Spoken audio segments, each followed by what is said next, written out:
বাসায় আমি আর আমার হাজবেন্ড, এছাড়া আর কেউ নাই। ও যখন অফিসে থাকে যখনই কল দেয় যে মানে কি করতেছো, আমি উত্তর শুধু একটাই দিই, আমার ভালো লাগতেছে না, একা তো আর থাকা যায় না। এই জন্য এই সিদ্ধান্ত আর কি। পারিবারিক ভাবে আমার শ্বশুর শাশুড়ি আম্মু আব্বু সবার সিদ্ধান্ত যে একটা বাচ্চা যদি আমাদের জীবনে আসে অনেক সুন্দর হবে। আল্লাহর কাছে মানে মনে মনে আমরা এটাই নিয়ত করে ফেলছি, আমরা ওকে মানে একজন কোরআনের হাফেজা বানাবো। আর ওর যেভাবে সুন্দরভাবে জীবন করতে ইচ্ছা করে ওকে ওইভাবে স্বাধীনতা দিয়ে বড় করবে। একজন নিঃসন্তানের, যার সন্তান নেই সেই বোঝে তার কষ্টটা, যে তার কত কষ্ট।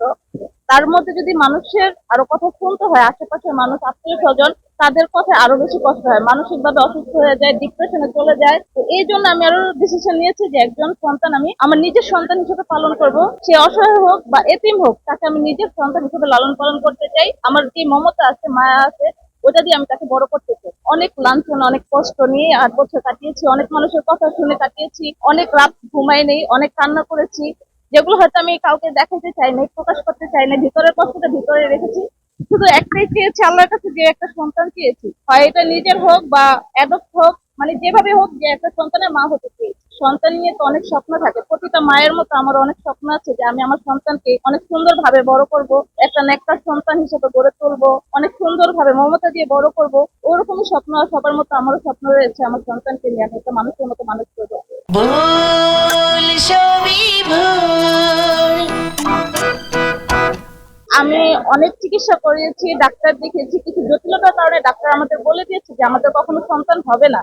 তারপরে যদি উপরওয়ালা সন্তান দেয়, তো আমার তো প্রথম সন্তানও, প্রথম সন্তানের একটা যে মায়া আছে, যে মমতা আছে, যে জায়গা আছে, সবসময় ওর এই জায়গাটা থাকবে, এই প্রায়োরিটিটা সবসময় ওর থাকবে।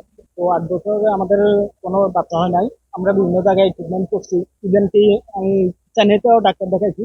চেন্নাই থেকে জানাইছে যে আমাদের বাচ্চা না হওয়ার সম্ভাবনা 99। তো এর গত বছর আমরা চেন্নাইতে গেছিলাম। এরপরে চেন্নাই থেকে আসার পরে আমরা বিভিন্ন জায়গায় বাচ্চাদের যত রেকর্ড নিয়েছি। ফেসবুকের মাধ্যমে জানতে পারলাম যে ডক্টর মুজিব নিবন হাসপাতালে পাকিস্তান নামে একটা কন্যা শিশু আছে।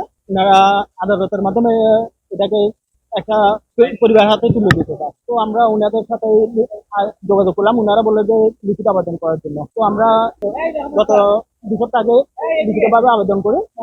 তো ওনারা পরামর্শ দিল যে হাসপাতালে উকিলের মাধ্যমে আদালতে সমনের জন্য আবেদন করার জন্য এবং সমন নিয়ে যাওয়ার জন্য। তো আমরা গত সপ্তাহে ওনাদের কাছে সমন নিয়ে যাই। আজকে সমনের ডেট 24 তারিখ।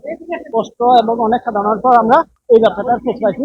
তো আমরা কোনোভাবে ওকে হাতছাড়া করতে চাই না, বা আমরা তার অভিভাবকত্ব গ্রহণ করতে চাই। এনি হোক, সন্তান ছাড়া জীবন তো দুর্বিষহ। আমিও আমার মা বাবার একমাত্র ছেলে, এটাই আমাদের আশার প্রতীক। আমার মা বাবা এবং আমার পরিবার সবার আশার প্রতীক হচ্ছে এটা। আজকে 2 সপ্তাহ চট্টগ্রাম থেকে ঢাকা আসতেছি, আমার অফিস হচ্ছে চট্টগ্রামে। তো আমি চট্টগ্রাম থেকে ঢাকা আসতেছি, হরদম ঘুরাঘুরি করতেছি, এভাবেই চলতেছে। বাচ্চাটাকে যে আমি নিব এবং আমার দায়িত্ব কিভাবে পালন করবো, আমি আমার সন্তান হিসেবে নিব। আমার সর্বোচ্চ চেষ্টা করবো তাকে সুখে রাখার এবং তাকে মানুষের মতো মানুষ করার। আর আমাদের, আমি যেহেতু গভর্নমেন্ট জবে আছি, আমাদের এডুকেশন, চিকিৎসা বা খাদ্য সংস্থা সবকিছু গভর্নমেন্ট ভাবেই হয়। তো আর আমাদের বাচ্চাদের পড়ালেখা সাধারণত গভর্নমেন্ট স্কুলগুলোতেই হয়। তো আমার ইচ্ছা আছে যে মানে সুশিক্ষিত এবং দেশের সম্পদ হিসাবে গড়ে তোলা।